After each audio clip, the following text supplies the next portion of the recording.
loo xamante ne bii ñëpp ñi ngi naan est-ce que du daanaat Sa Thiès est-ce que Sa Thiès dina ko daanaat donc loolu mooy wane ne combat bi enjeu bi foofu la jiitoo beneen bi ci des nag am na ay règlement de compte yu ci am doo comprendre doo maîtriser mais Sa Thiès soo xoolee nit xam ko gis ko ni mu dugg see nga xam ne am na lu mu indaale am na lu mu denc man nag dafa am loo xamante ne bii duñu ko rafetlu mais loolu bu ñu xuusee dinañ ci gën a waxtaan mais tant que amateur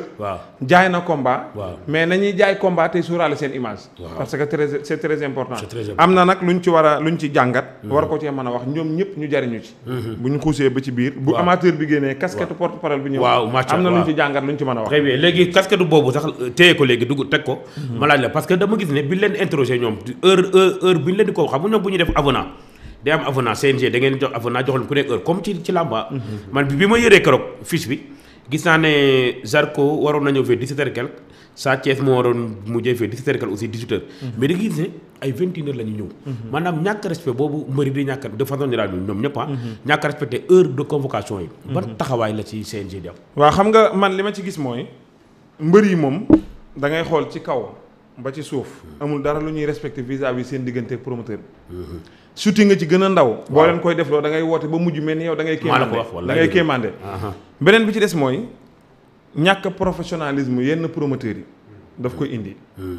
ndax soo convoqué ni 18h mu toog ba 22h commencé woo su ëllëgee ji koy sénégalais lay def danaan la gars yi 18h lañ lay wax mais 22h la ñuy commencé amul sanction mooy waral ci convocation yi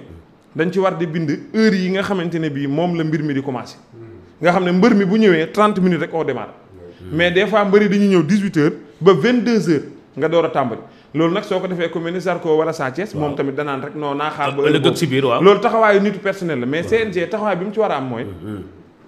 personne ne doit être au-dessus de la loi effectivement dañ la signer kayit écrit noir sur blanc sa manager engagé wu ci pour yow nga respecter heure yooyu si tu ne respectes pas dafa am leneen lu war a dal sa kaw léegi nag li ma ci gis mooy mbër yi des fois waxtaan bi dafay ëpp mais Sénégal neexut a teg nit ci yoon parce que boo dóoree ci taabal ji kenn ay jóg ñëw ne la waaye dimbali ko sauver journée bi bul yàq journée bi bul def nangam mais yooyu ay mesures la yoo xam ne CNG bii fi nekk jël na ci ay matukaay yu sévère yoo xamante ne bii bu làmb ji jàllee lépp kuñ ci war a woo gën a waxtaan ak yow dinañ waxtaan ak yow parce que gouverner c'est prévoir mais aussi c'est dialoguer aussi di nga woo ñi nga waxal ñi nga si waxtaan ak ñoom indiwaat leen ci raay bi ku ci désaxé waat nag yoon dal sa kaw. très bien est-ce que ñooñu wàllu sanction financière xam nga mbër nee nañ ku laal xaalisam dong la lay bañ. est-ce que foofu mën nañ fa xaar ay sanction financière wala. waaw non si parce que Mor Kankang. waaw combat ak Fallou Ndiaye am na cas bu mel noonu. mais c'était pas le cas du CNG c'était le cas entre lui et le promoteur. ah d'accord ci lu ko promoteur bi sanctionné woon mais yooyu yëpp dafa war a nekk ay mbir yoo xam dañ ko war a dugal ci biir règlement bi. waaw dugal ko ci contrat de constitution yi ñuy def. mu laal avenant yi ba ku ñëwat heure bi ñu commencé di la dagg pénalité comme ni ngay tardé ci jour lamb bi. te il est temps que ñu adopté ko quoi à mon avis. très bien doyen Mbaye naka nga gisee comportement ak attitude Sa Thiès keroog ci face à face bi ak Zarko. bon man Sa Thiès pratiquement bettuma parce que lu tax bettuma peut-être yéen boo leen revisiter histoire ngeen xoolaat pratiquement tous les combats de Sa Thiès face à face yi mu am yëpp day tàngal benn face à face la tàngalul muy contre Eumeu Sène dem leen ngeen xoolaat image yi Sa Thiès saa yu ñëwee day tàngal waaw benn la tàngalul mooy contre Eumeu Sène mu jox cër Eumeu Sène trop def ko comme mag ñëw sekkoog moom ay kaddu yu rafet mais aussi face à face lañu wax dañuy jaay combat mais dañ koy jaay ci anam yoo xam ni sur le plan sportif sur le plan de l'éthique sur le plan de la déontologie xam nga sur le plan aussi de la correction sur le plan même de comprendre nga pratiquement de la communication verbale une communication verbale non violente yooyu yëpp dafa war a am ci làmb maintenant aussi Abou léegi kañ yi wax na lu am solo sur au moins cette loi qui doit être au moins comment dirais-je dirigé envers tous les lutteurs sans exception parce que loolu moo tax bu ñuy dem fédération dinañ xëy nañ ci wax dafay am solo parce que il faudrait que pour la nouvelle fédération que les structures de CNG ñu am ay sièges amuñu ay sièges mbër yi ay seen ay kër ak yooyu du structure par exemple bu ñu la waxee siège yu Rock Mbalax fu mu nekk xamuloo ko siège yu écurie Fass xamuloo ko siège yu écurie Guédiawaye xamuloo ko ça c'est de l'informel si les gens veulent aller vers une fédération il faut impérativement que ñu dem vers le formel et au-delà de ça ay ménagers yu mënul bind non ménager suñu bëggee def ay ménager dañuy jaar à l'examen pour nekk ménager amul da ngay joxe 50 000 oui mais partout dans le monde pour être agent de jour il faut passer un examen. Oui. Il doit y avoir de complaisance. Su fekkee on veut aller vers une fédération. Su fekkee on ne veut pas aller vers une fédération, restons au niveau du CNG ñu bàyyi lu mel. Mais su fekkee ni il faudrait qu'on soit formel ñu xam ne écurie bi fii mooy sa chaise fii mu xool ne fii mooy sa chaise les gens vont dem ngay tenir ay say assises régulièrement quand une écurie buy waree tenir AGM ñu ne kat Thierno Ndiaye. yow yaay dem écurie Fass yaay supervisé ji Moustapha Kandji yow yaay dem écurie par exemple écurie Thiaroye supervisé ji c'est comme ça muy am ay procès-verbaux yëpp comme ça aussi que le CNG aussi ou bien la nouvelle fédération bu ñu fa jógee à chaque fois qu'ils tiennent leur réunion statutaire ñu envoyer ay procès-verbaux dans les différentes structures donc moi je pense que on va vers une formalisation bi dafay tax ñu gën a professionnaliser mbir yi parce que la lutte est un sport amateur parce que du jour au lendemain la fédération peut venir dire attention on va fixer le barème des cachets à tel dootul passé ku bëgg nga bëri ku bëggul nga dem sa yoon oui donc moi je pense que peut-être dinañ ci ñëwaat mais moi l'attitude de Sa Thiès bettu ma parce que Sa Thiès il est comme ça il est bouillant parce que Sa Thiès bu arbitre sifflé sax mi ngi sa kaw donc au-delà de ça lenn rek laay xaw a déplorer condamner l'attitude de Sa Thiès sur Modou Mbaye moi j'anime ce face à face là Sa Thiès def ma ko dama koy dàq ci dama koy dàq ci plateau bi oui c'est manquer de respect à l'animateur gis nga image baa ngi nii oui ça c'est manquer de respect à l'animateur man mënu ma di animer sama émission nga ñëw sama plateau bëgg fa commander oui ça c'est incorrect et le CNG doit sanctionner cet acte là c'est ça oui acte bi dañ ko war a sanctionner c'est pas normal oui c'est pas correct oui man du ma animer sama plateau nekk sama télévision nga ñëw bëgg ma humilier foofu dama lay dàq damay wax alkaati ne leen wàcce leen ko oui d'autorité mu wàcc bu yeboo sax après moo tax ma ne Sa Thiès bi ñu gis nii yàgg gaawuñu bëriwul lañ koy gis nag xaw ma lan la man sax au delà de là dafa am benn affaire boo xam ne Mbaye moo ci gën a flagrant te nit ñi xamuñu ko dama ko gis ci signature bu njëkk bi Zarko def ko ma gisaat ko ci signature bu mujj bi Sa Thiès ak Zarko ñoom ñaar kenn ku nekk def ko waaw mooy Zarko dañ ko jox mbubu blouson le sponsor est le roi de l'événement ni Baye Ndiaye def ba décrocher sponsor bi mbër yi xamuñu ko si tu arrives à avoir des cachets de cinquantaine de millions ci làmb nga war a xam ne lii du xaalisu poste promoteur yi ñu jox la blouson nga dagg ko nu mu la neexee jël culotte bi dagg jël say tànk teg ci kaw siis jël sa yaram jël ci bopp siis bi nga teg ko fa jël say tànk teg ci kaw siis bi loolu c'est une mauvaise image te dafa am loo xamante ne bi gis nga Modou Lo ak Balla Gaye numéro 2 làmb dina gëj a am mbër yu mel ni ñoom surtout Modou Lo ak Yékini xam nga lu tax loolu image dañ koy sàmm gis nga tubaab bi am na ci seen société yi soo laalee seen image toq te yëguñu ko wala waxuñu la ko ci kaso bi nga jëm parce que dañu xam image li muy jariñ bërki démb gis nga signature bi sponsor lañ teg ci suuf ñoom ñaar ñu di ko kajante comme ko yor bal football te kooku li mu def ci ay effort sponsor bu yëkkati ay millions teg ko ci plateau di jaay ay produits mais loolu tamit il faut mbër yi revenir sur terre xoolal te bàyyi xel yooyu te xam ne lii ñuy def gis nga abo li tax ngay tax te mus sa taxaw ne maa tax ngay tax soo goree wanal ñëpp ne lii tax mooy tax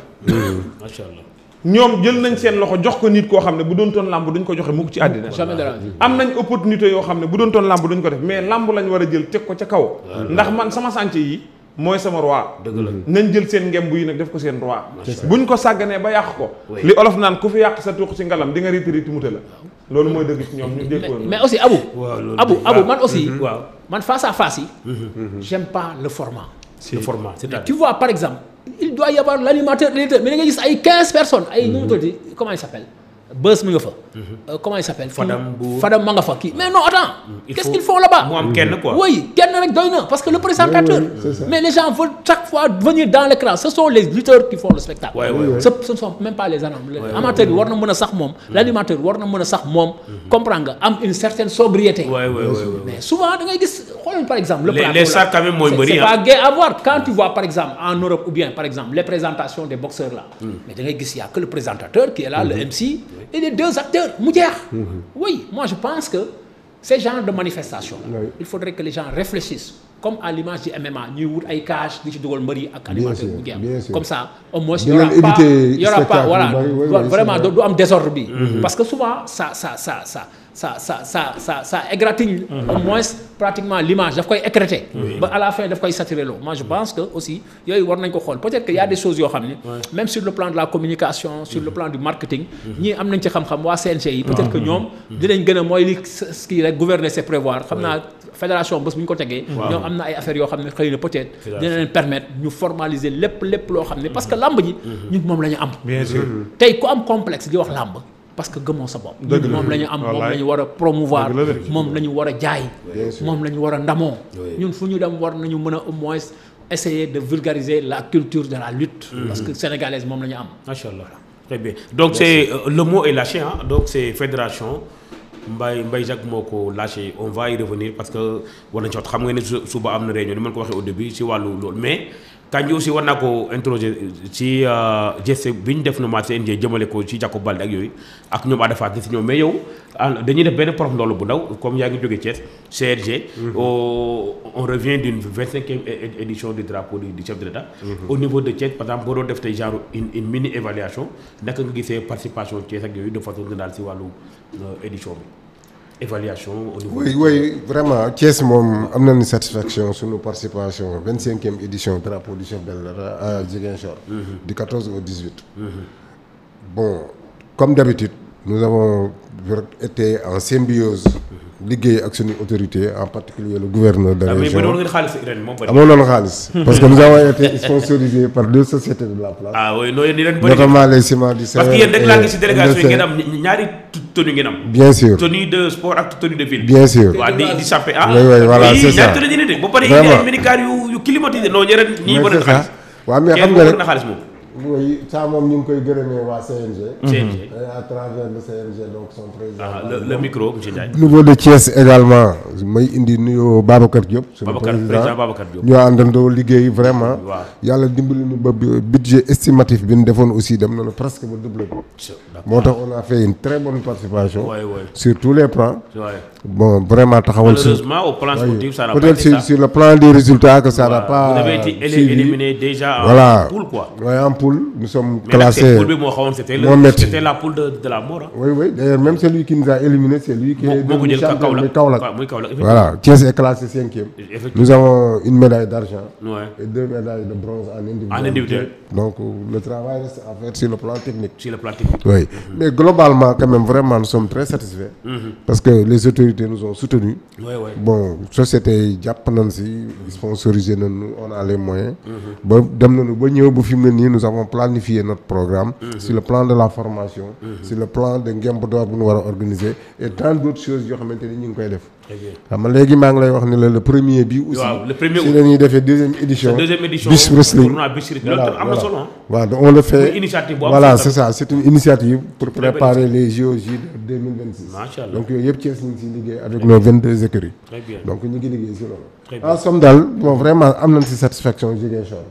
bien que nag le travail reste à faire. aussi bien au niveau de Thiès. qui est considéré comme l'un des meilleurs CRG. mais également surtout au niveau du CNG. xam naa loolu dinañ si ñëwaat. si perspective fédération bi. dinañ si wax ak yooyu daal. bien sûr fédération dinañ ci mooy suñu deuxième kii bi dinañ ci taxaw lu bëri. mais je voulais interroger parce que boobu léegi dégguma si waa CNG en particulier Kandji. acte boobu ngeen def ñu bëri ñoo ko rafetlu mooy grâce bi ngeen defal kii di Jacob Baldé. waaw mu ne koo xam ne liñ ko sanctionné kenn déggu ko. kenn déggul mu wax mu ngi tekk ne kii vraiment tam nekk mbër moo xam ne vraiment am na yar am na teggin. ngeen teggil ko loolu mu nekk lu am solo yaa ak aussi revenir un peu rek occasion la parce que liñ ko am plateau bëriwul ñoom Ada Fass ak ñam am na lu fi amoon si wàllu bi ci liñ ñu ñu xamuñu ngeen convoqué woon leen donc da ngay boole MMA bi yooyu quoi MMA sax bi ci MMA bi tout ça donc nga boole ñaari yooyu wax si balaa ñu dugg si fédération bi. waaw jërëjëf xam nga li Mbaye wax léegi dafa am solo ci affaire face à face loolu damay bañ mu rëcc ma. waaw démb réunion bureau soulevé nañ face à face bi. très bien waxtaan nañ ci. waxtaan ngeen proposé nañ ci ay idées. incha allah face à face yi ñu jëmaat.